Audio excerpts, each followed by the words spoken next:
옛날, 아주 먼 옛날에 호랑이가 담배를 피우고 산신령이 구름 타고 내려와 바둑을 두던 그런 시절에 첩첩산 중 깊은 골짜기에 작은 마을이 하나 자리 잡고 있었습니다. 이 마을은 워낙 산세가 험하고 골이 깊어 한번 눈이 내리기 시작하면 사람의 발길이 뚝 끊기기 일쑤였고 겨울바람이 어찌나 매섭게 불어오는지 지나가던 새들도 날개를 접고 쉬어갈 정도였습니다. 사방이 높은 산으로 둘러싸여 해가 뜨는 시간은 짧고 밤은 유난히 길어 마을 사람들은 저녁밥을 먹기가 무섭게 호롱불을 끄고 이불 속으로 파고들곤 했습니다. 그 중에서도 마을 어귀에서 조금 떨어진 외딴 곳에 낡은 초가집 한 채가 위태롭게 서 있었는데 굴뚝에서 피어오르는 연기마저 힘없이 흩어지는 그 집에는 늙은 시어머니 최 씨와 만삭의 몸이 된 며느리 연화가 단둘이 살고 있었습니다. 집안의 기둥이 되어 주어야 할 연화의 남편은 가난한 살림을 조금이라도 펴보겠다며 보찜을 메고 한양으로 장사를 떠난 지 벌써 달포가 넘어가고 있었습니다. 남편이 떠날 때만 해도 산에는 단풍이 곱게 물들어 있었건만 어느새 낙엽은 다지고 찬바람이 윙윙거리며 문풍지를 때리는 한겨울이 닥쳐왔습니다.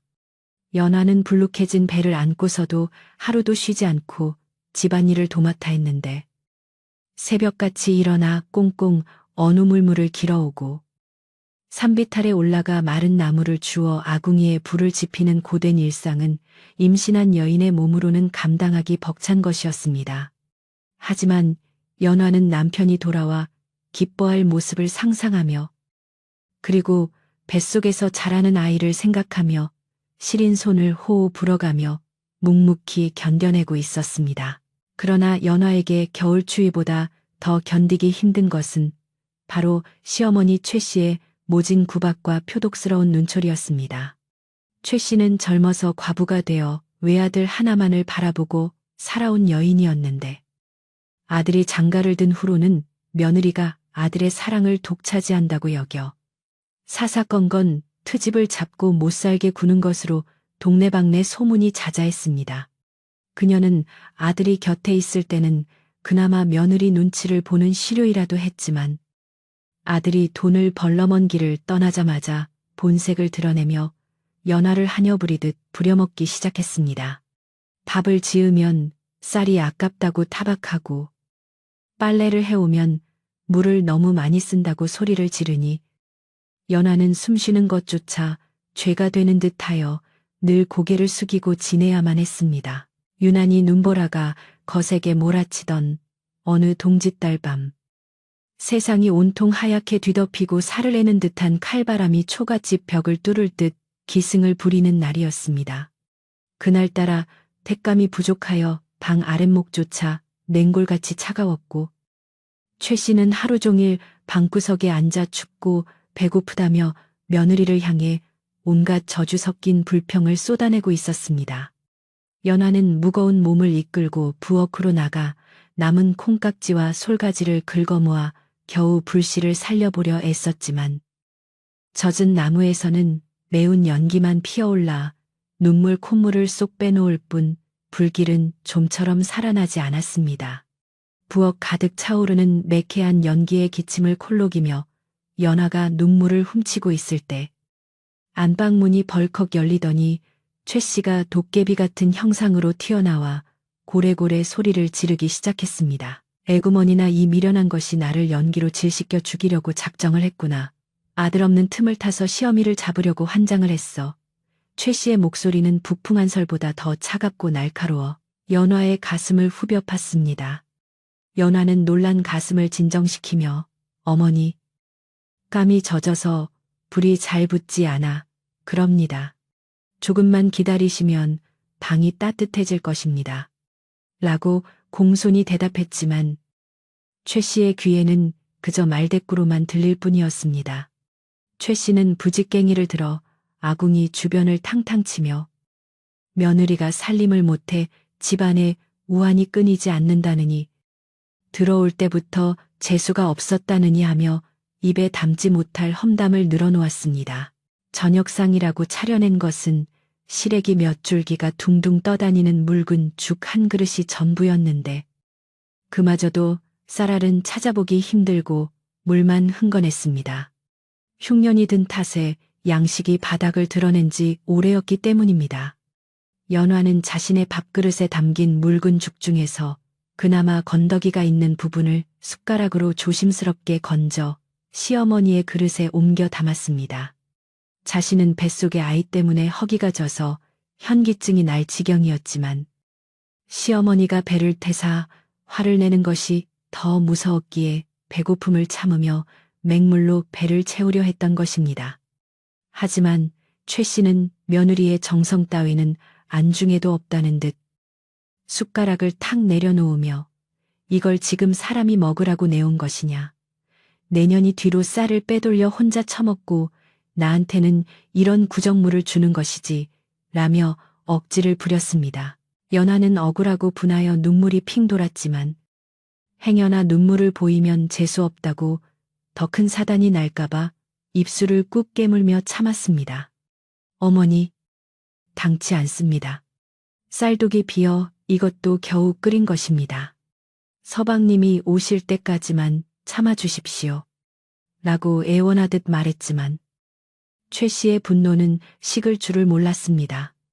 오히려 아들이 고생하며 돈을 벌러 나간 것이 다 며느리가 복이 없어서 그런 것이라며 며느리의 임신한 배를 가리키며 저 뱃속에 든 것이 내 아들 핏줄인지도 알게 뭐냐 하는 짓을 보면 어디서 굴러먹다 들어온 개뼈 닭이 같은지 모르겠다.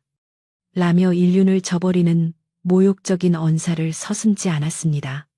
그 말은 연화가 참고 참았던 인내심의 한계를 건드리는 비수와도 같은 말이었습니다. 밤이 깊어갈수록 바람 소리는 더욱 거세져 마치 귀신이 울부짖는 듯했고 문풍지는 찢어질 듯 파르르 떨었습니다. 식사를 마친 후 설거지를 하려고 상을 들고 일어나던 연화가 갑자기 찾아온 현기증에 비틀거리며 그만 들고 있던 밥그릇 하나를 바닥에 떨어뜨리고 말았습니다. 챙그랑하는 소리가 정적을 깨며 날카롭게 울려 퍼졌고 사기 그릇은 산산조각이 나버렸습니다. 순간 집안에는 숨막히는 침묵이 감돌았고 연화는 사색이 되어 바닥에 주저앉아 깨진 그릇 조각을 줍기 시작했습니다. 그것은 단순히 그릇이 깨진 것이 아니라 시어머니의 폭발 직전인 분노의 뇌관을 건드린 것이나 다름없었습니다. 최 씨는 마치 기다렸다는 듯이 자리에서 벌떡 일어나 며느리에게 달려들었습니다. 인연이 기어코 집안을 망해먹으려고 작정을 했구나. 그 귀한 그릇을 깨다니 내년 몸뚱이를 팔아도 그 값을 못할 것이다. 최 씨는 며느리의 머리채를 휘어잡고 흔들며 온갖 악다구니를 퍼부었습니다. 연하가 잘못했습니다. 어머니, 죽을 죄를 졌습니다. 용서해 주십시오. 라고 빌며 손이 발이 되도록 애원했지만 이미 이성을 잃은 최 씨의 눈에는 아무것도 보이지 않았습니다.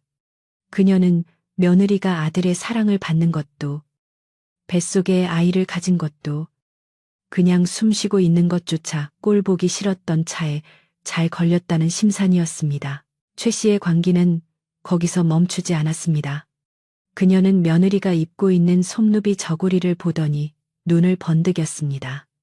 그 저고리는 남편이 떠나기 전 만삭의 아내가 추위에 떨지 않도록 큰맘 먹고 장만해준 귀한 옷이었습니다.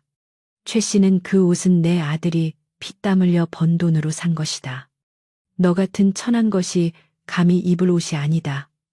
당장 벗어라라고 고함을 질렀습니다. 연하는 소스라치게 놀라며 옷깃을 여미고 뒷걸음질 쳤습니다. 어머니, 밖은 엄동설안입니다. 이 몸으로 간옷만 입고는 얼어 죽습니다. 제발 살려주십시오. 아이를 생각해서라도 제발. 연하의 간절한 호소에도 최 씨는 막무가내였습니다. 얼어 죽든 말든 내 알바 아니다. 내 집에서 내 아들이 사준 옷 입고 따뜻하게 지내는 꼴은 더 이상 못 보겠다. 당장 벗고 나가거라. 최 씨는 임신한 며느리의 몸에서 강제로 저고리를 벗겨내기 시작했습니다. 연화는 필사적으로 저항했지만 굶주림과 임신으로 쇠약해진 몸으로는 악에 바친 시어머니의 힘을 당해낼 재간이 없었습니다.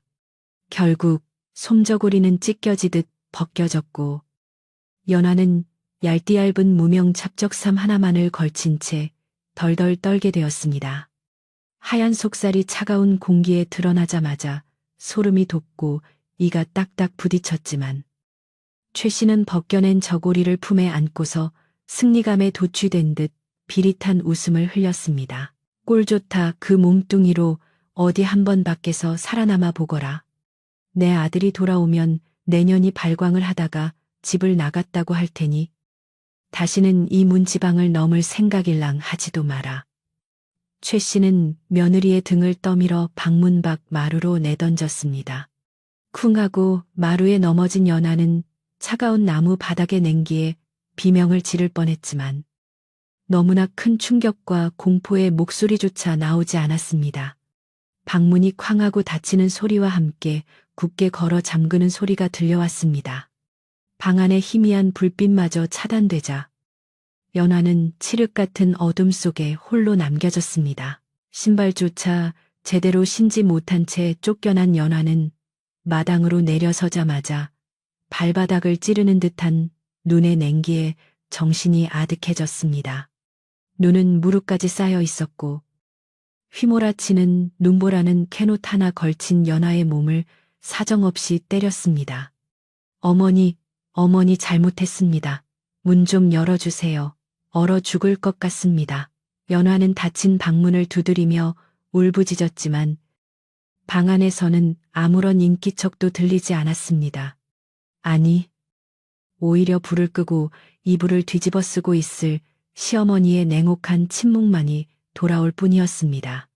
손톱이 깨지고 피가 나도록 문을 긁었지만 굳게 닫힌 문은 야속하게도 꿈쩍도 하지 않았습니다. 시간이 얼마나 흘렀을까. 연화의 목소리는 점점 쉬어 들리지 않게 되었고 몸은 마비되어 감각이 사라지기 시작했습니다. 이대로 여기 있다가는 뱃속의 아이와 함께 꼼짝없이 얼어 죽을 것이 분명했습니다. 연화는 흐릿해지는 의식 속에서도 아이만은 살려야 한다는 본능적인 모성애로 몸을 일으키려 애썼습니다. 여기서 죽으면 안 돼. 서방님이 오실 때까지, 우리 아기를 낳을 때까지 살아야 해. 그녀는 이를 악물고 눈 쌓인 마당을 기어가듯 걸어나갔습니다. 집을 벗어나 어디라도 몸을 피할 곳을 찾아야만 했습니다. 대문을 나서자 마을길은 온통 하얀 눈세상이었고 인적이라고는 찾아볼 수 없었습니다. 다른 집들의 대문도 굳게 닫혀 있었고 개 짖는 소리 하나 들리지 않는 적막강산이었습니다. 연화는 마을 어귀의 성황당이라도 찾아가 바람을 피해야겠다고 생각하며 발걸음을 옮겼지만 눈보라가 시야를 가려 어디가 길이고 어디가 낭떠러지인지 분간하기조차 어려웠습니다. 한 걸음 내디딜 때마다 발이 눈 속으로 푹푹 빠져들었고 칼날 같은 바람은 젖은 머리카락을 얼려버렸습니다. 그녀의 얇은 옷은 이미 눈에 젖어 살갗에 달라붙었고 체온은 급격히 떨어져 입술은 보라색으로 변해갔습니다. 서방님, 어디 계셔요? 저 좀 살려주세요. 연화는 남편의 이름을 부르며 눈물 흘렸지만 그 눈물마저 뺨 위에서 즉시 얼음 조각으로 변해버렸습니다. 마을을 벗어나 산길로 접어들었을 때 멀리서 늑대 울음소리 같은 바람소리가 들려와 공포감을 더했습니다. 다리에 힘이 풀려 몇 번이나 눈밭에 넘어졌지만 그때마다 뱃속의 아이가 발길질을 하며 엄마, 일어나요라고 말하는 것만 같아 다시 비틀거리며 일어섰습니다. 그녀가 지나간 자리에는 핏빛 같은 붉은 발자국이 점점이 찍혔다가 금세 내리는 눈에 덮여 사라졌습니다. 그렇게 얼마나 걸었을까요? 연화의 눈앞이 점점 흐릿해지고 하얀 눈밭이 포근한 이불처럼 보이기 시작했습니다. 극심한 추위 끝에 찾아오는 몽롱한 환각이었습니다. 아, 따뜻하다. 이제 좀 쉬고 싶다. 연화는 스르르 눈을 감으며 눈더미 위로 쓰러졌습니다. 몸은 이미 꽁꽁 얼어 굳어가고 있었지만 마지막 순간까지도 그녀는 두 팔로 배를 감싸 안아 아이를 추위로부터 보호하려 했습니다. 의식이 끊어질 듯 말 듯한 그 순간 저 멀리 굽이진 산 모퉁이에서 희미한 불빛 하나가 어른거리는 듯 했습니다. 그것이 저승사자의 등불인지 아니면 이승의 마지막 희망인지 분간할 수 없었지만 연화는 그 불빛을 향해 손을 뻗으려다 힘없이 떨구고 말았습니다.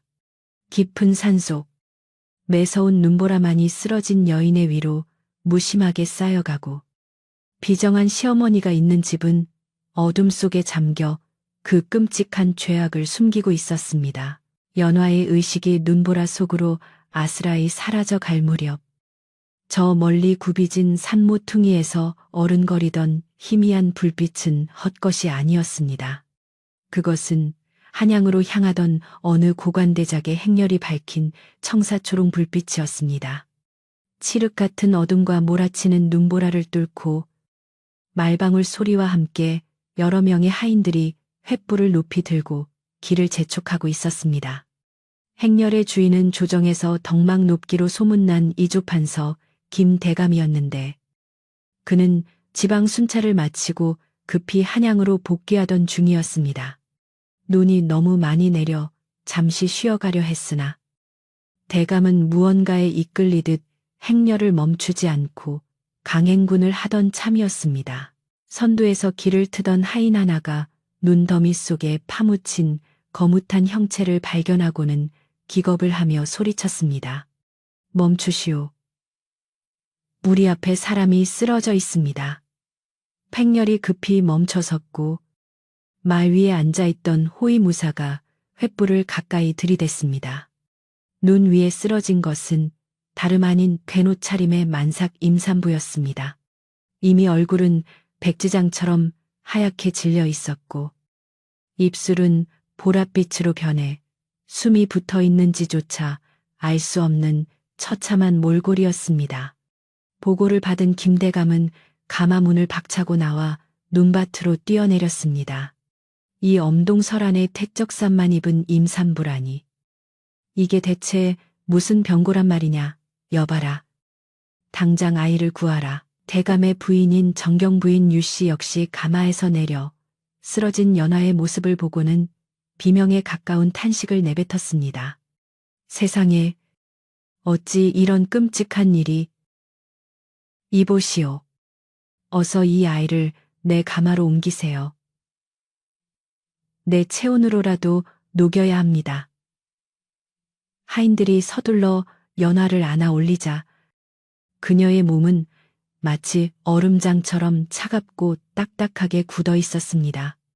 그러나 기적처럼 미약하게 남아 심장이 뛰고 있었고 유씨 부인은 자신의 비단 소미불과 털옷을 벗어 연화의 몸을 감싸 안았습니다. 따뜻한 가마 안으로 옮겨진 뒤에도 유씨 부인은 연화의 언손과 발을 끊임없이 주무르며 눈물을 흘렸습니다. 행렬은 가장 가까운 마을의 객주를 찾아 급히 이동했습니다. 가마 안에서 유씨 부인의 지극정성, 어린 간호를 받으며 연화의 몸은 서서히 온기를 되찾기 시작했습니다. 몸이 녹으면서 찾아오는 극심한 고통에 연화는 신음소리를 내며 몸을 뒤척였지만 의식은 여전히 혼미한 상태였습니다. 아가, 정신 차리거라. 뱃속의 아기를 생각해서라도 눈을 떠야 한다. 유씨 부인은 마치 친딸을 대하듯 연화의 귓가에 끊임없이 속삭였습니다. 자식이 없어 늘 적막했던 대감 부부에게 눈 속에 버려진 이 가엾은 임산부와의 만남은 하늘이 내려준 운명과도 같은 이끌림이었습니다. 마침내 객주에 도착하여 뜨끈한 아랫목에 눕혀지자 연화는 가느다란 숨을 몰아쉬며 눈을 떴습니다. 낯선 천장과 따뜻한 공기, 그리고 걱정스러운 눈빛으로 자신을 내려다보는 귀부인의 모습에 연화는 자신이 저승에 온 것이라 착각했습니다. 여기가 어디입니까? 제 아기는. 연화가 힘겹게 입을 떼자 유씨 부인은 안도와 기쁨의 눈물을 흘리며 그녀의 손을 꼭 잡았습니다. 여기는 이승이란다. 네가 살았어. 너와 네 아기 모두 무사하단다. 그 따뜻한 한마디에 연화는 참았던 서러움이 북받쳐 올라 소리 없는 오열을 토해냈습니다. 하지만 안도의 순간도 잠시 연화에게 갑작스러운 산통이 찾아왔습니다. 극심한 추위와 충격으로 인해 예정보다 일찍 아이가 나오려 하는 것이었습니다. 김대감은 즉시 의원을 불러오라 호령했고 유씨 부인과 객주의 주모들이 달라붙어 출산 준비를 서둘렀습니다. 밤새도록 연화의 고통스러운 비명이 객주를 울렸고 김대감은 문 밖을 서성이며 마른 침을 삼켰습니다. 생면부지의 여인이었지만 그녀가 겪었을 모진 사연과 목숨을 건 출산이 남의 일 같지 않게 느껴졌기 때문입니다.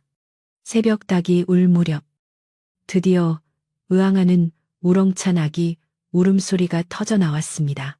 태어난 아기는 산의 아이였습니다. 눈보라 속에서도 끈질기게 생명을 지켜낸 어미를 닮아 작지만 기운찬 울음소리를 가진 아이였습니다. 유씨 부인은 갓 태어난 핏덩이를 받아 안고 감격에 겨워했습니다. 대감, 보십시오.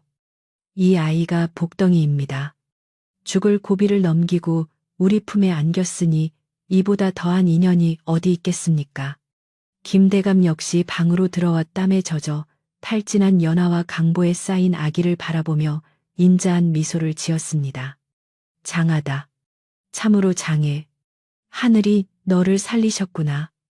연화는 아기를 품에 안고 하염없이 눈물을 흘리며 생명의 은인인 대감 부부에게 절을 올리려 했습니다. 몸을 추스른 며칠 뒤 연화는 대감 부부에게 자신의 기구한 사연을 털어놓았습니다.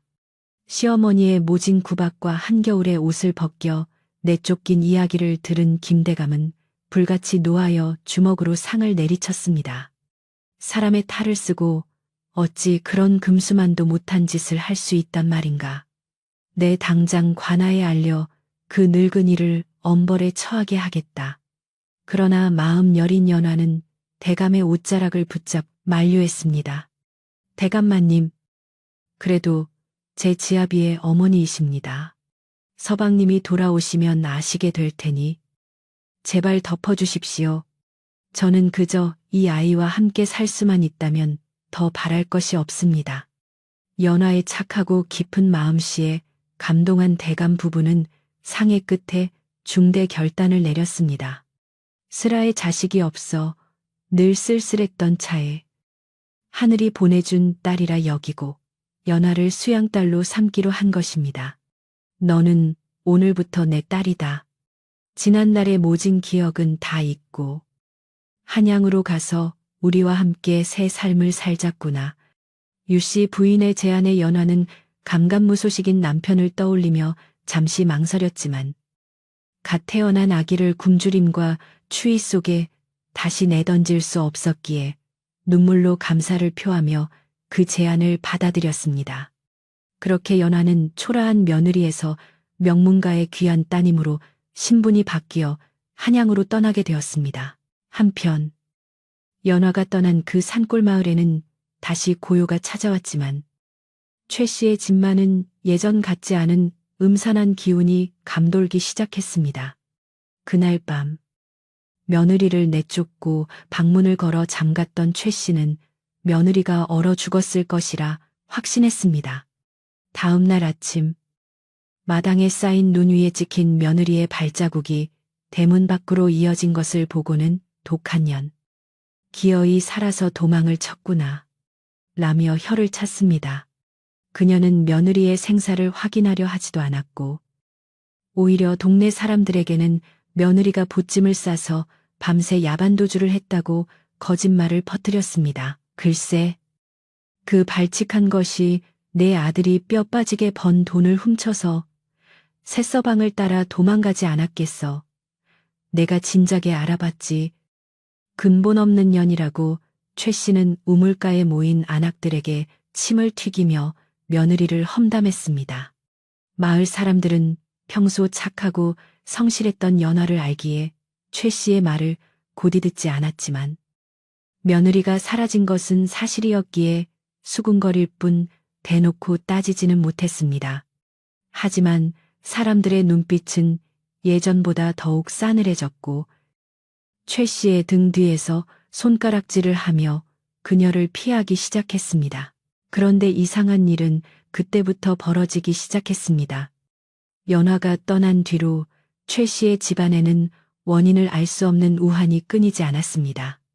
멀쩡하던 장독대가 한밤중에 이유 없이 쩍 하고 갈라져 1년 내내 먹을 된장과 간장이 몽땅 쏟아져 버리는가 하면 외양간에 있던 소가 시름시름 앓더니 거품을 물고 쓰러져 죽고 말았습니다. 소는 집안의 전 재산이나 다름없었기에 최 씨는 땅을 치며 통곡했지만 죽은 소가 살아 돌아올 리 만무했습니다. 마을 노인들은 임신한 며느리를 내쫓아 천벌을 받는 게야 삼신할머니가 노하신 거지 라며 혀를 찼습니다. 그뿐만이 아니었습니다.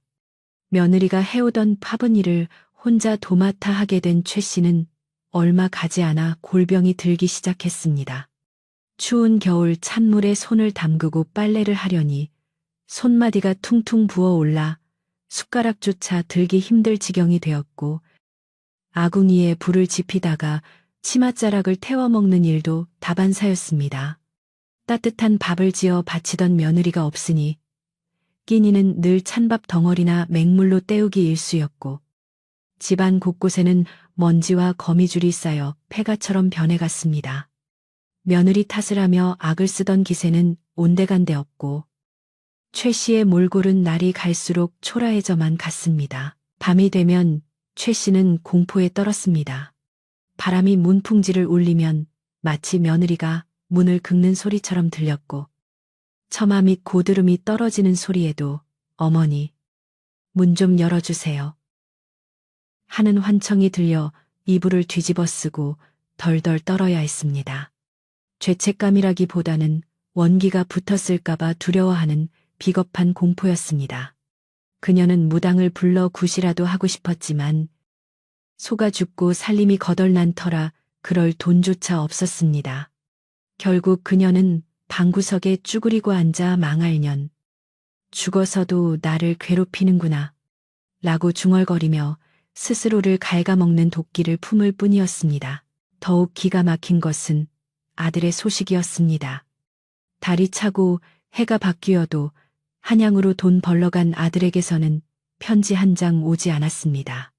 며느리를 쫓아내면 아들이 돌아와 오순도순 살 줄 알았건만 아들의 발길마저 끊기자 최 씨는 고립무원의 처지가 되었습니다. 혹시 아들이 돌아오다가 변이라도 당한 것은 아닌지 아니면 며느리가 쫓겨난 것을 알고 발길을 돌린 것인지 알 길이 없었습니다. 마을 사람들은 아들이 객지에서 큰돈을 벌어 첩을 얻어 살림을 차렸다는 둥, 산적을 만나 죽었다는 둥 흉흉한 소문을 쑥덕거렸지만 누구 하나 최 씨에게 진실을 말해주거나 위로해주는 이는 없었습니다. 봄이 오고 얼음이 녹자 최 씨 집의 낡은 초가 지붕이 무너져 내렸습니다. 겨우내 쌓였던 눈의 무게를 이기지 못하고 썩은 석가래가 주저앉은 것입니다. 안방 천장에 구멍이 뚫려 빗물이 줄줄 새어 들어왔지만 고쳐줄 사람도 돈도 없는 최 씨는 방 한구석으로 이불을 옮겨 웅크리고 잘 수밖에 없었습니다. 곰팡이 핀 벽지와 퀴퀴한 냄새가 진동하는 방 안에서 한때 떵떵거리며 며느리를 부려먹던 시어머니의 위세는 찾아볼 수 없었습니다. 그녀는 이제 마을의 천덕꾸러기이자 굶주린 늙은이가 되어가고 있었습니다. 마을 사람들은 최 씨 집 앞을 지나갈 때마다 침을 뱉거나 고개를 돌렸습니다. 저 집이 바로 며느리 잡아먹은 집이야. 귀신이 나올 것 같아 쳐다보기도 싫어. 아이들조차 최 씨를 보면 마귀 할멈이다 라고 소리치며 돌을 던지고 달아났습니다. 최 씨는 배고픔을 참지 못해 이웃집을 찾아가 밥을 구걸하려 했지만 대문은 굳게 닫혔고 쌀 한 톨 내어주는 이가 없었습니다. 며느리가 자신에게 건넸던 건더기 없는 묽은 죽조차 그리워질 만큼 처참한 굶주림이 그녀를 덮쳤습니다.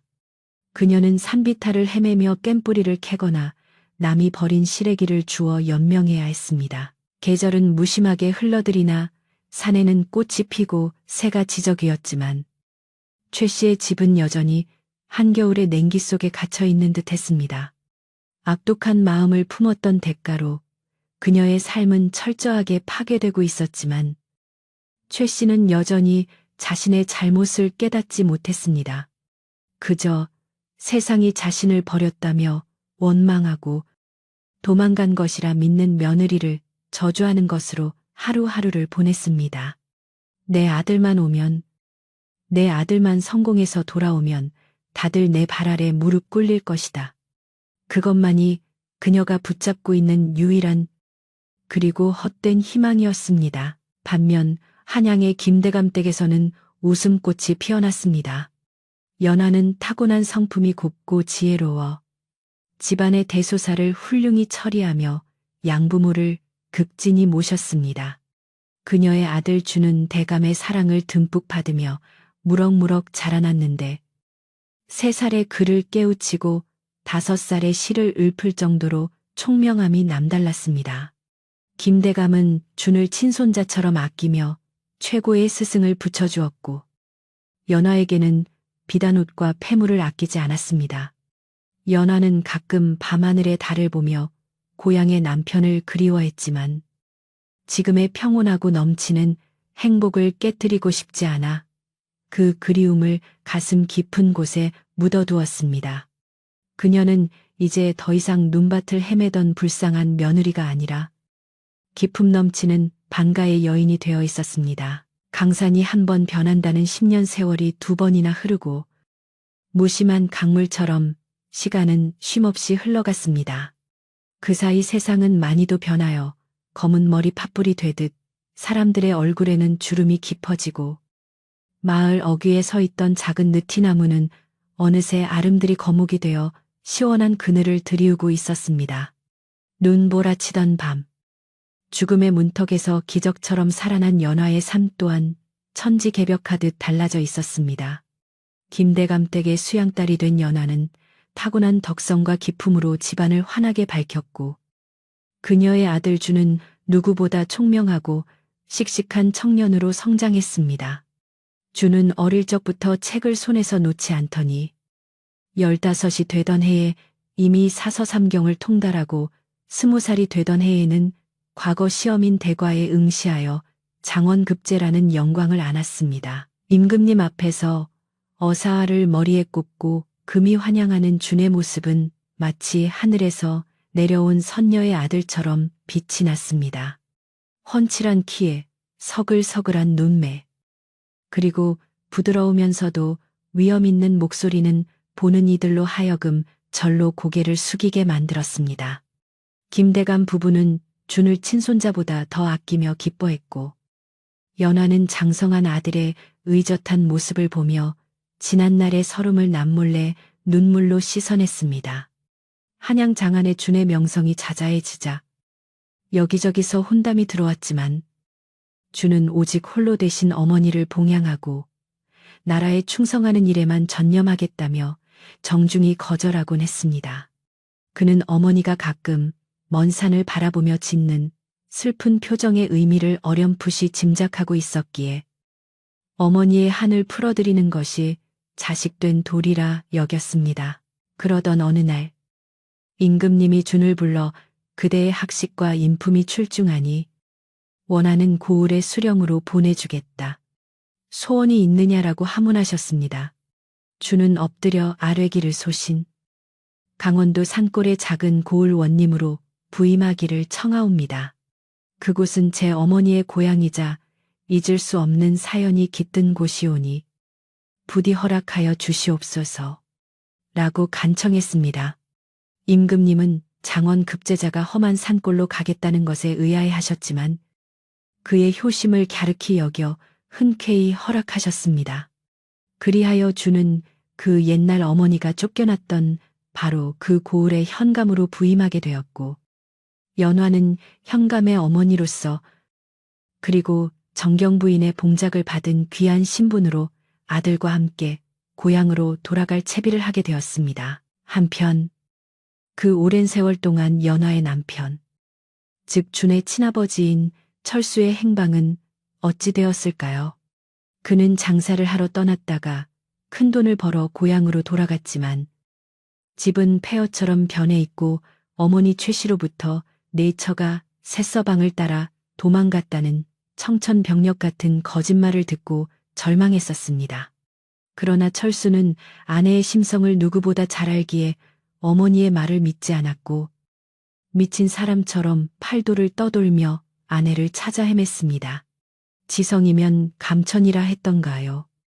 그는 몇 년 전 한양에서 우연히 김대감 댁의 하인과 연이 닿아 꿈에도 그리던 아내와 아들을 극적으로 상봉하게 되었습니다. 눈물바다를 이룬 재회 끝에 철수 또한 김대감의 배려로 한양의 터를 잡고 장사로 크게 성공하여 반듯한 가장이 되어 있었습니다. 이번 귀한 길은 아들인 신임 현감의 행차이자 헤어졌던 가족이 온전한 모습으로 금이 환영하는 영광스러운 여정이었습니다. 한양에서 출발한 현감의 행렬은 그 위세가 대단했습니다. 앞장선 나졸들이 나팔을 불고 징을 울리며 길을 열었고 그 뒤로 화려한 깃발들이 펄럭이며 줄을 이었습니다. 주는 관복을 갖춰 입고 백마 위에 높이 앉아 위엄을 뽐냈고 그 뒤를 따르는 화려한 가마에는 연화와 남편 철수가 타고 있었습니다.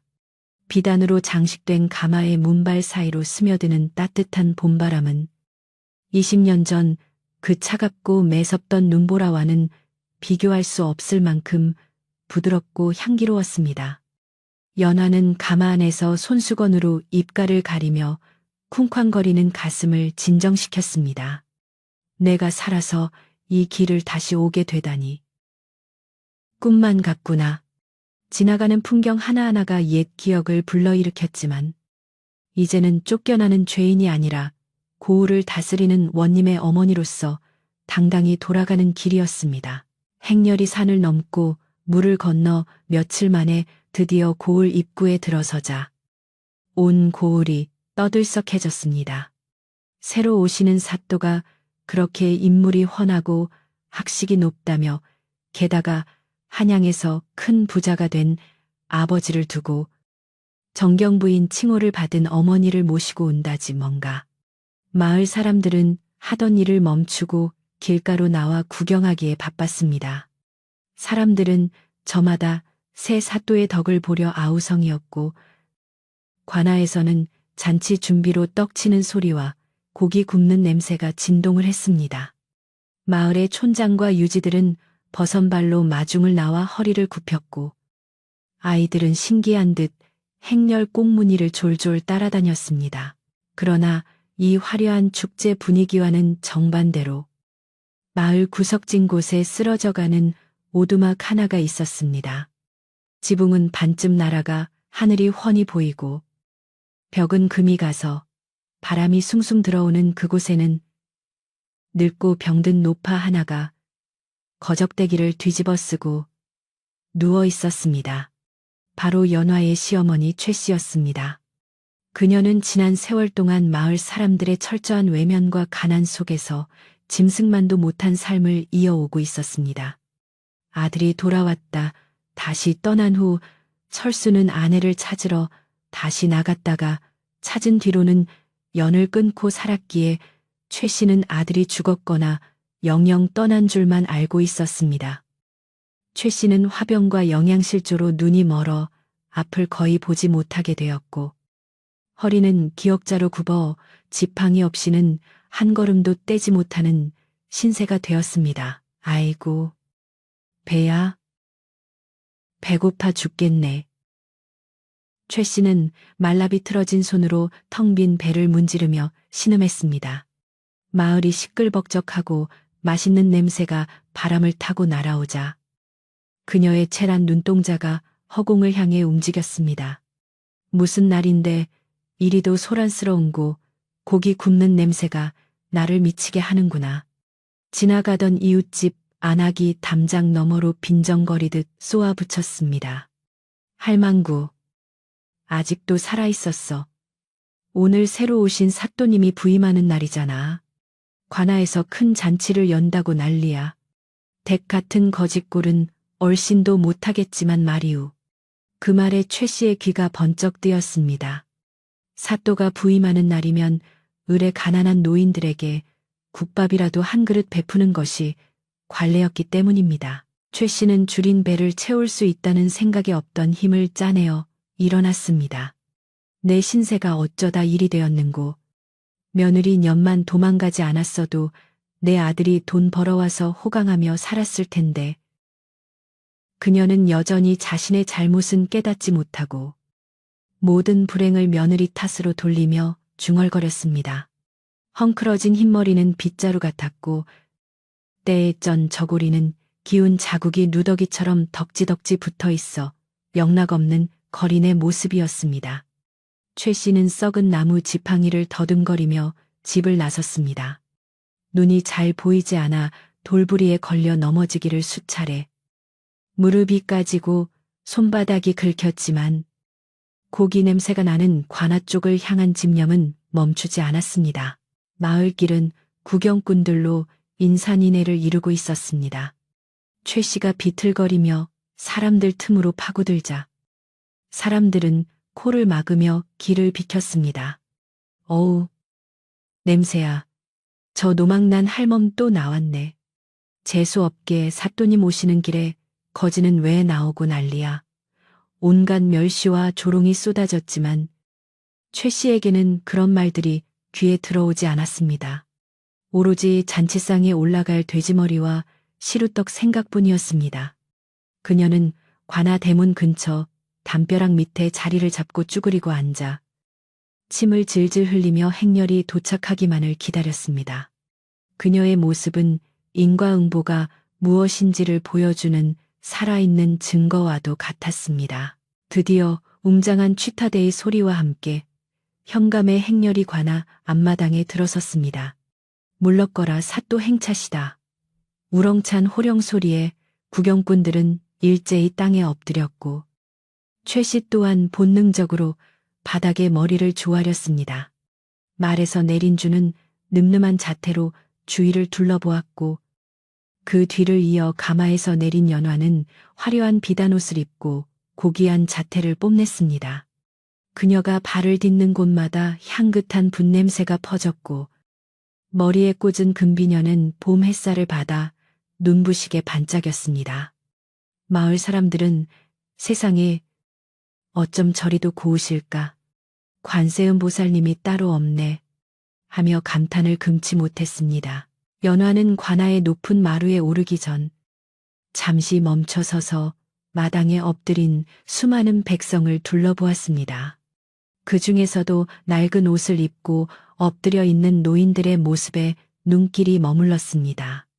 그녀의 마음속에는 20년 전 차가운 눈밭에서 느꼈던 뼈저린 고통과 배고픔이 되살아났습니다.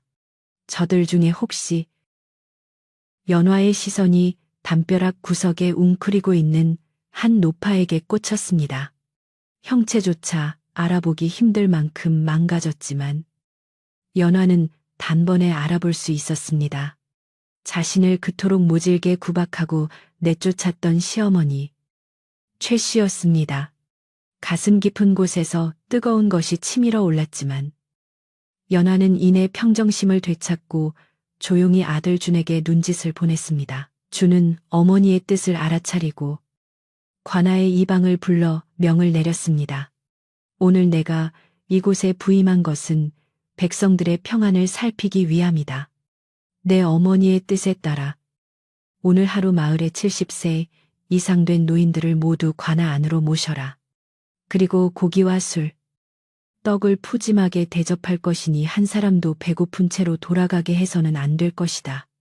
사또의 덕망 높은 명령에 마을 사람들은 환호성을 질렀고 엎드려 있던 노인들은 사또님 만세, 마님 만세를 외치며 눈물을 흘렸습니다. 구석에 있던 최 씨 또한 이제 살았구나 싶어 굽은 허리를 펴며 희미한 미소를 지었습니다. 자신의 운명이 어떻게 바뀔지 꿈에도 모른 채 말입니다. 관아의 넓은 마당에는 순식간에 멍석이 깔리고 잔치상이 차려졌습니다. 고소한 전 냄새와 달콤한 떡 냄새가 진동을 했고 악공들은 흥겨운 가락을 연주하기 시작했습니다. 초대받은 노인들이 하나둘 상을 받고 기뻐하는 사이 거짓골을 한 최 씨도 눈치를 보며 슬금슬금 마당 안으로 들어왔습니다. 하인들이 그녀를 막으려 했지만 연하의 지시를 받은 상궁이 조용히 다가와 하인들을 물리고 최 씨를 마당 한가운데 가장 잘 보이는 자리로 안내했습니다. 할머니, 이쪽으로 오시지요. 사또님의 어머니께서 특별히 귀한 손님을 모시라 하셨습니다. 상궁의 친절한 안내에 최 씨는 어리둥절하면서도 웬 횡재냐 싶어 넙죽 자리에 앉았습니다. 그 시각 연화는 관아에 앉채 발이 처진 마루 뒤에 앉아 이 모든 광경을 지켜보고 있었습니다. 그녀의 곁에는 든든한 남편 철수가 손을 잡아주며 말없이 위로를 건네고 있었습니다. 철수는 어머니의 처참한 몰골을 보고 마음이 아팠지만 아내가 겪었던 고통을 생각하며 입을 굳게 다물었습니다. 연하는 떨리는 목소리로 하인에게 지시했습니다. 저 노인에게 상을 내어주어라. 단, 내가 일러준 대로 특별한 음식을 담아야 한다.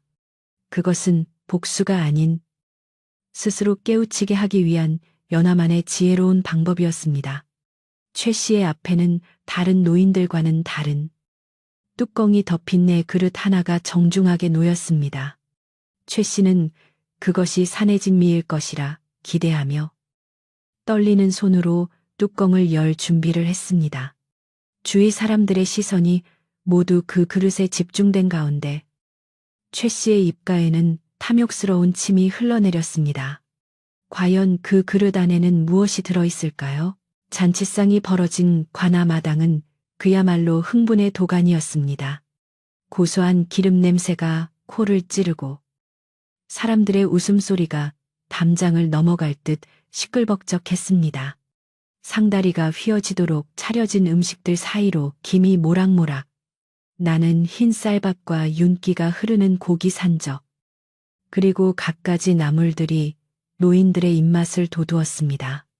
오랫동안 굶주림에 시달렸던 마을 노인들은 체면도 차리지 않고 허겁지겁 음식을 입에 넣으며 연신 감탄사를 내뱉었습니다.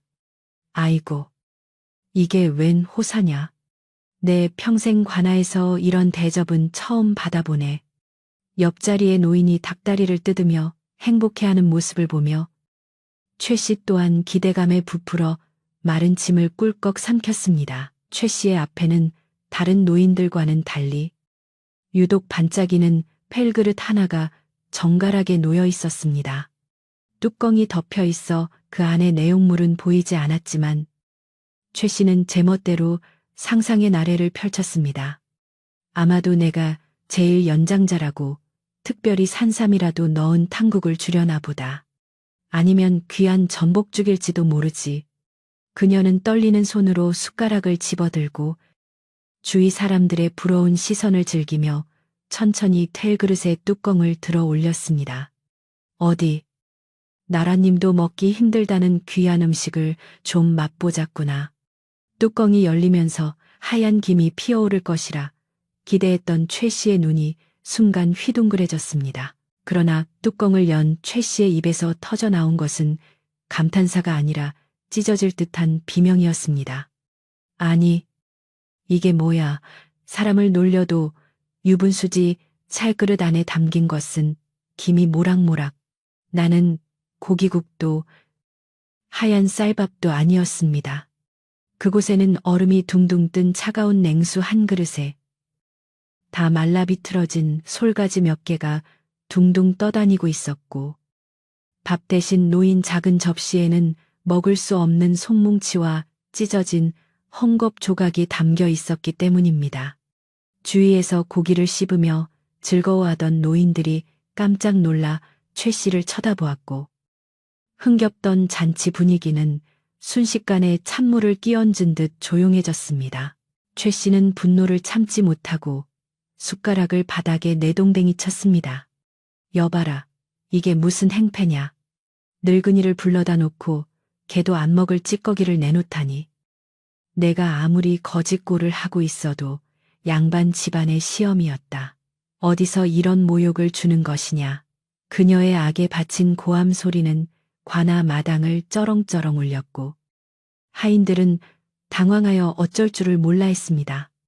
최 씨는 분이 풀리지 않는지 상을 엎어버릴 기세로 날뛰었습니다.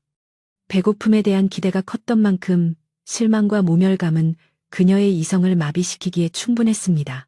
그때 관아의 높은 마루에서 그만하는 위험 있는 목소리가 들려왔습니다. 소란스럽던 마당은 일순간에 정적에 휩싸였고, 사람들의 시선은 모두 목소리의 주인공인 신임 사또준에게로 쏠렸습니다. 준은 차가운 표정으로 천천히 계단을 내려와 최 씨의 앞으로 다가갔습니다. 화려한 관복을 입은 사또의 서슬 퍼런 기세에 눌려 방금 전까지 고래고래 소리를 지르던 최 씨도 입을 다물고 덜덜 떨기 시작했습니다. 준은 엎어진 숟가락을 물끄러미 바라보다가 낮지만 힘있는 목소리로 물었습니다. 할머니, 어찌하여 그리 화가 나셨소? 관아에서 베푸는 음식이 마음에 들지 않으시오.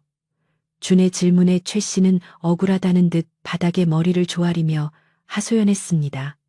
사또 나으리, 제 억울함을 들어주십시오.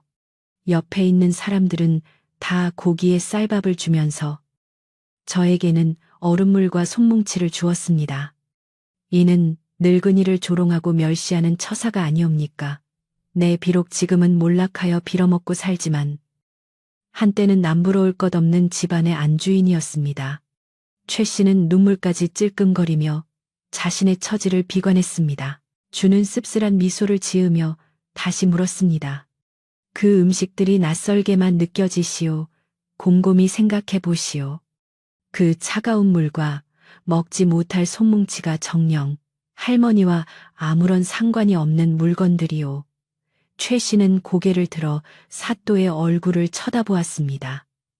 젊은 사또의 눈빛에는 알 수 없는 슬픔과 분노가 서려 있었지만 노망이 든 최 씨는 그 속뜻을 알아차리지 못했습니다. 나으리, 저는 태어나서 그런 흉측한 상은 받아본 적이 없습니다. 도대체 제가 무슨 죄를 지었기에 이런 수모를 당해야 합니까? 그 순간 사또의 뒤쪽 발이 쳐져 있던 마루의 문이 스르르 열리며 한 여인이 모습을 드러냈습니다. 화려한 비단 치마를 끌며 천천히 걸어 나오는 여인의 자태는 눈이 부실 정도로 고귀해 보였습니다. 정경부인 연화였습니다. 그녀는 하인의 부축을 받으며 마당으로 내려와 최 씨의 앞에 섰습니다. 그리고는 손에 들고 있던 무언가를 최 씨의 코앞에 툭 던졌습니다. 그것은 낡고 색이 바랜, 그리고 갈기갈기 찢어진 솜루비 저고리였습니다. 흙탕물이 묻고 세월의 때가 탔지만 최 씨는 그 옷을 보는 순간 심장이 덜컥 내려앉는 것을 느꼈습니다. 이 옷을 기억하느냐? 연화의 목소리는 떨리고 있었지만 서리발처럼 차가웠습니다. 최 씨는 바닥에 떨어진 저고리를 멍하니 바라보았습니다. 기억 저편. 눈보라치던 20년 전 그 밤의 기억이 주마등처럼 스쳐 지나갔습니다. 며느리의 몸에서 강제로 벗겨냈던 그 옷. 며느리가 추위에 떨며 애원하던 그 옷이 분명했습니다. 최 씨의 동공이 지진이 난 듯 흔들렸습니다. 이건... 그녀는 말을 잇지 못하고 뒷걸음질 쳤습니다. 설마 설마 하는 불길한 예감이 등줄기를 타고 올라와 온몸을 얼어붙게 만들었습니다. 연하는 한 걸음 더 다가서며 쓰고 있던 쓰개 치마를 벗어 얼굴을 온전히 드러냈습니다. 세월이 흘러 주름이 조금 잡히고 귀티가 흐르는 얼굴이 되었지만 그 눈매와 인매는 영락없는 20년 전의 며느리 연하였습니다. 연하는 피를 토하듯 절규했습니다. 자세히 보아라. 네가 한겨울 엄동설 안에 배옷 하나 입혀 내쫓았던 며느리 연화다. 이 손뭉치와 찬물은 네가 나에게 주었던 그날의 추위와 배고픔에 비하면 진수성찬이다. 내 눈에는 이것이 모욕으로 보이느냐. 내 눈에는 내가 20년 동안 살아 숨쉬고 있는 것이 더 기가 막힐 뿐이다. 최 씨는 허욱하는 소리와 함께 바닥에 주저앉았습니다. 눈앞에 서 있는 고귀한 정경 부인이 자신이 죽음으로 내몰았던 며느리라니. 그리고 저기 서 있는 위풍당당한 사또가 뱃속에 있던 핏덩이라니. 도저히 믿을 수 없는 현실 앞에서 최 씨의 머릿속은 하얗게 비어버렸습니다. 아, 아가, 네가 정말 연하란 말이냐? 최 씨의 입술이 파르르 떨리며 쉰 목소리가 새어나왔습니다. 주변의 마을 사람들도 웅성거리기 시작했습니다. 세상에, 저분이 그 쫓겨난 며느리라고 죽은 줄 알았는데 살아서 정승 부인이 되어 돌아왔어. 사람들은 경악을 금치 못하며 최 씨와 연화를 번갈아 쳐다보았습니다.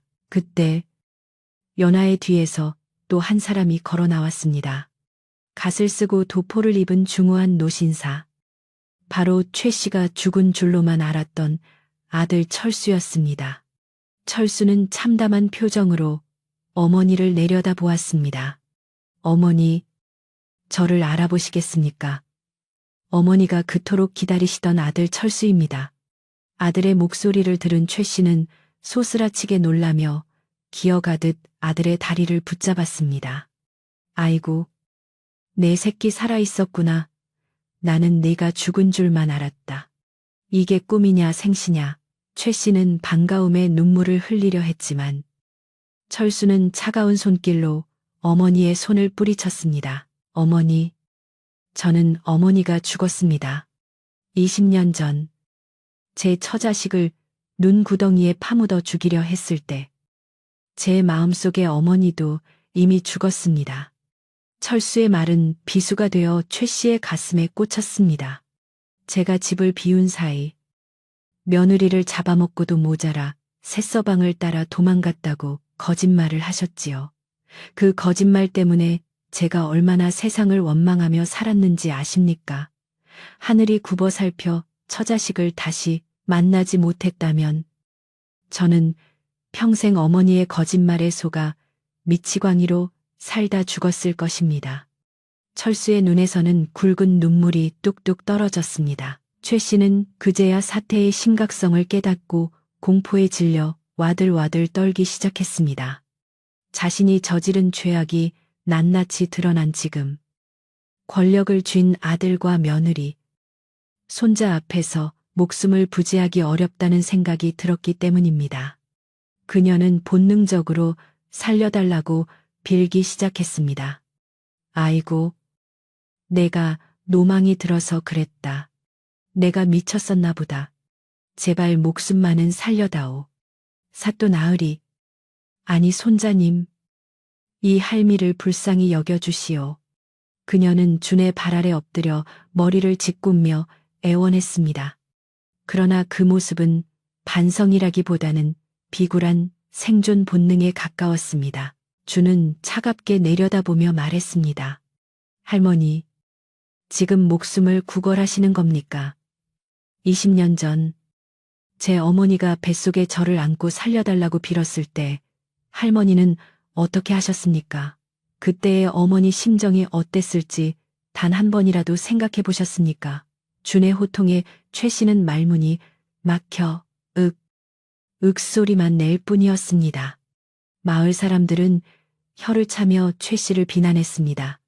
천벌을 받을 노인네 같으니라고. 자기 복을 자기가 걷어찼어. 저렇게 훌륭한 아들과 손자를 두고 거짓골로 살다니. 다 자업자득이야. 사람들의 비난 소리가 화살처럼 쏟아졌습니다. 연하는 한참 동안 오열하는 시어머니를 내려다보다가 깊은 한숨을 내쉬며 입을 열었습니다. 어머니, 저는 한때 어머니를 죽이고 싶도록 미워했습니다. 눈밭을 기어가며 살이 찢어지는 고통 속에서 수없이 저주를 퍼부었습니다. 만약 제가 그때 죽었다면 저는 원기가 되어 어머니의 숨통을 끊어 놓았을 것입니다. 연화의 말에 최 씨는 숨을 멈추고 바닥에 납작 엎드렸습니다. 사형 선고라도 내려질까 두려워 고개조차 들지 못했습니다. 하지만 연화의 목소리가 조금 부드러워졌습니다. 하늘이 저를 살리시고 이렇게 귀한 만남을 주신 것은 복수를 하라는 뜻이 아님을 깨달았습니다. 어머니를 보십시오. 지난 20년 며느리를 내쫓은 대가로 얻은 것이 무엇입니까? 따뜻한 밥 한 끼, 편안한 잠자리 한번 누리지 못하고 아들도 잃고 손자도 모른 채 짐승처럼 살지 않으셨습니까? 그것이 바로 어머니가 받은 천벌입니다. 연화는 눈물을 훔치며 말을 이었습니다. 저는 어머니를 용서하지 않을 것입니다. 그러나 징벌하지도 않을 것입니다. 이미 어머니의 삶 자체가 지옥이었으니까요. 연화의 말은 칼보다 더 날카롭게 최 씨의 폐부를 찔렀습니다. 차라리 곤장을 맞거나 감옥에 갇히는 것이 나을 정도로 자신의 지난 삶이 송두리째 부정당하고 비참해지는 순간이었습니다. 최 씨는 텅 빈 눈으로 허공을 응시했습니다. 아들은 성공했고 며느리는 귀부인이 되었으며 손자는 고을의 원님이 되었습니다. 자신이 조금만 마음을 곱게 썼더라면 지금 저 화려한 단상 위에서 비단옷을 입고 온갖 부귀영화를 누리며 존경받는 노마님이 되었을 것입니다. 그러나 자신의 악독함이 스스로를 시궁창으로 처박았다는 사실을 뼈저리게 깨달았습니다. 내가 미친년이지. 내가 눈이 멀었지. 최 씨는 가슴을 치며 통곡했습니다.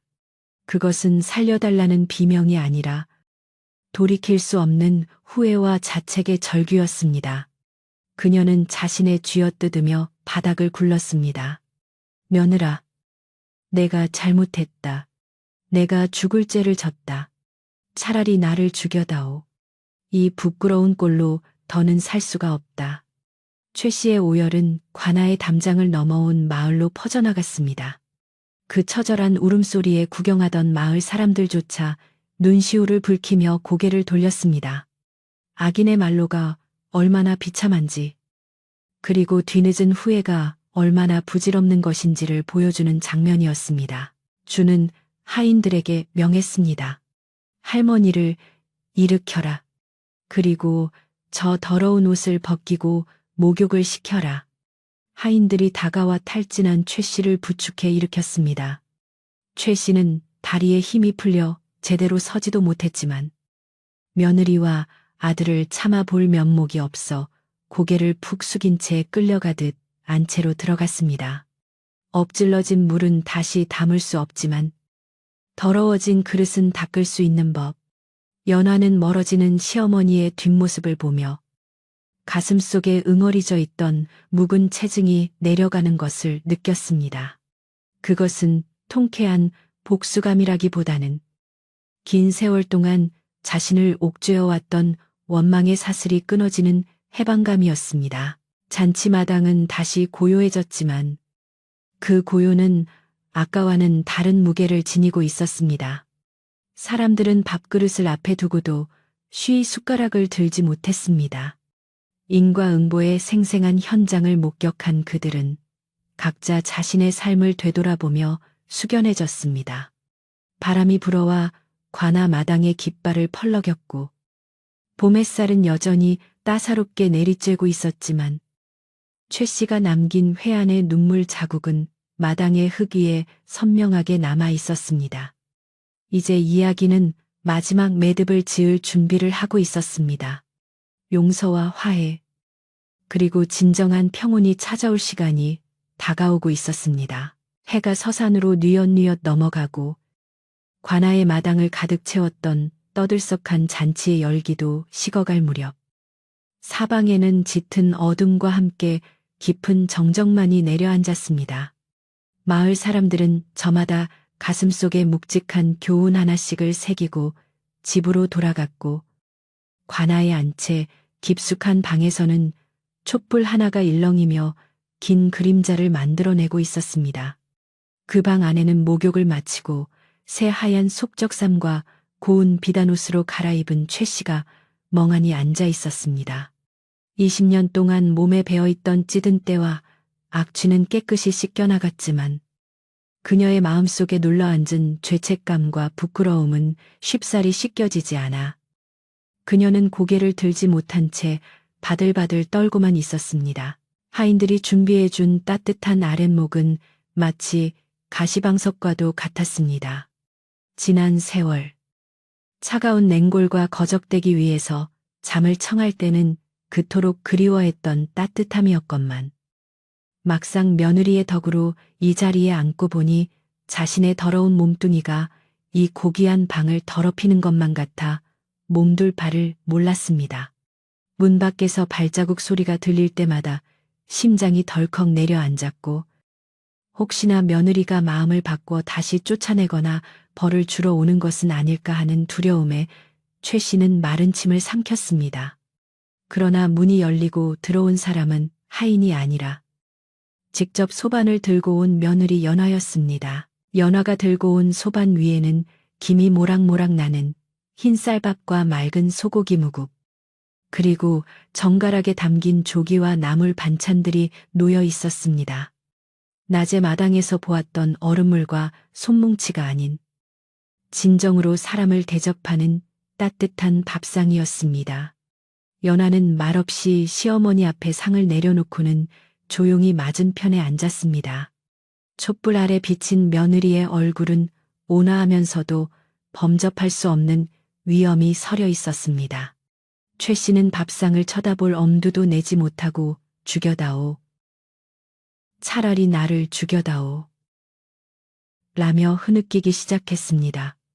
목구멍이 포도청이라 배가 고파 죽을 지경이었지만 염치라는 것이 털끝만큼이라도 남아있다면 감히 숟가락을 들 수 없는 노릇이었습니다. 드십시오. 어머니, 연화의 목소리는 낮고 차분했습니다. 최 씨는 고개를 세차게 저으며 눈물을 뚝뚝 흘렸습니다. 아니, 아니다. 내가 무슨 낯짝으로 네가 주는 밥을 먹겠느냐. 나는 짐승이다. 짐승만도 못한 년이야. 그냥 나를 다시 거지 소굴로 내치거라. 그게 내 분수에 맞다. 최 씨의 거부에도 연화는 숟가락을 들어 국그릇에 담그며 다시 한번 권했습니다. 어머니를 위해서 드리는 것이 아닙니다. 제 마음이 편하고자 드리는 것입니다. 어머니가 굶어 죽어 객귀가 되면 제 마음인들 편하겠습니까? 지난날의 악연은 악연이고 산 사람은 살아야 하지 않겠습니까? 드시고 기운을 차려야 저에게 지은 죄를 갚을 것 아닙니까? 연화의 말 속에는 뼈가 있었지만 그 바닥에는 깊은 연민과 용서가 깔려 있었습니다. 죄를 갚으라는 말은 살아서 속죄하라는 기회를 주는 것이었습니다. 최 씨는 떨리는 손으로 숟가락을 받아 들었습니다. 국물을 한 숟가락 떠서 입에 넣자 따뜻하고 구수한 맛이 입안 가득 퍼지며 얼어붙었던 오장육부를 녹여내리는 듯 했습니다. 20년 전 며느리에게 맹물조차 아까워했던 자신이 부끄러워 목이 메었지만 생명의 온기가 담긴 음식은 식도를 타고 넘어가며 최 씨의 몸과 마음을 동시에 울렸습니다. 그녀는 밥그릇에 눈물을 뚝뚝 떨어뜨리며 밥을 꾸역꾸역 밀어 넣었습니다. 그것은 단순히 배를 채우는 식사가 아니라 참회의 눈물로 말아 먹는 속죄의 밥이었습니다. 그때 방문이 열리며 아들 철수와 손자 준이 들어왔습니다. 철수의 표정은 여전히 딱딱하게 굳어 있었지만 아내 연화의 뜻을 따르기로 한 듯 어머니의 맞은편에 자리를 잡고 앉았습니다. 주는 할머니에게 큰 절을 올렸습니다. 할머니, 편안하셨습니까? 불효손자 준이 인사 올립니다. 과거의 악행을 알면서도 예를 갖추는 손자의 모습에 최 씨는 숟가락을 내려놓고 방바닥에 엎드려 통곡했습니다. 아이고, 내 새끼야. 이 못난 할미를 용서해다오. 내가 눈이 멀어 복을 걷어차고 천벌을 자초했구나. 최 씨의 울음소리는 밤이 깊도록 그칠 줄 몰랐습니다. 철수는 어머니의 앙상한 등과 흰머리를 보며 긴 한숨을 내쉬었습니다. 밉고 원망스러운 마음이야 태산 같았지만 늙고 병든 어머니를 보니 가슴 한구석에서 핏줄이 당기는 애잔함이 솟아오르는 것은 어쩔 수 없었습니다. 어머니, 이제 다 잊으십시오. 연화가 어머니를 모시겠다고 하니 남은 생은 따뜻한 밥 드시고 편안하게 지내시면서 매일 아침 저녁으로 연화에게 감사하고 미안한 마음만 잊지 마십시오. 철수의 말에 최 씨는 고개를 끄덕이며 맹세했습니다. 그러마. 그렇고 말고 내 죽는 날까지 며느리 발을 씻겨주고 종노릇을 해도 모자라다. 내 평생 은혜 갚으며 살다 죽으마. 그날 밤 최 씨는 20년 만에 처음으로 따뜻한 이불 속에서 잠을 청할 수 있었습니다. 밖에는 봄바람이 살랑살랑 불어오고 창호지 문 너머로는 아들과 며느리, 손자가 도란도란 이야기 나누는 소리가 들려왔습니다. 꿈인지 생시인지 분간이 가지 않는 평온함 속에서 최 씨는 베개를 적시며 참회의 기도를 올렸습니다.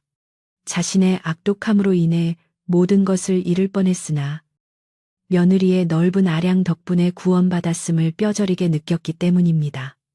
그녀의 굽은 등은 펴지지 않았지만 마음속에 켬리를 틀고 있던 독사는 비로소 사라지고 그 자리에 뒤늦은 인간성이 싹트기 시작했습니다.